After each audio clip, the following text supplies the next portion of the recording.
આજે સુરત ખાતે ઓપરેશન શિલ્ડના ભાગરૂપે એક મોકડ્રીલનું આયોજન કરવામાં આવ્યું છે.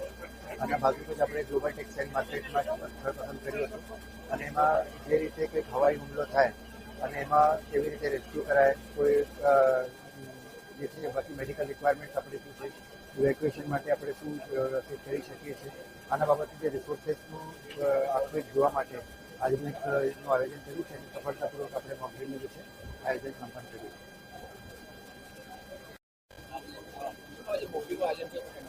ભારત સરકારશ્રીની સૂચનાથી અને ગુજરાત સરકારશ્રીના માર્ગદર્શન હેઠળ આજે સુરત શહેરમાં ઓપરેશન શિલ્ડ અંતર્ગત મોકડ્રીલનું આયોજન કરવામાં આવ્યું છે.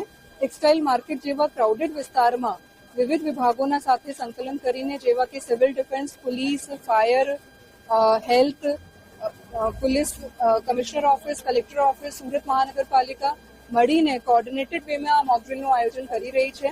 આપ જોઈ શકો છો કે ખૂબ મોટી સંખ્યામાં લોકો આ મોકડ્રીલમાં જોડાયેલા છે.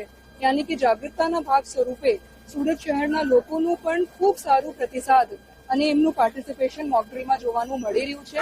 8 થી 8:30 વાગ્યા સુધી બ્લેકઆઉટનું પણ આયોજન કરવામાં આવ્યું.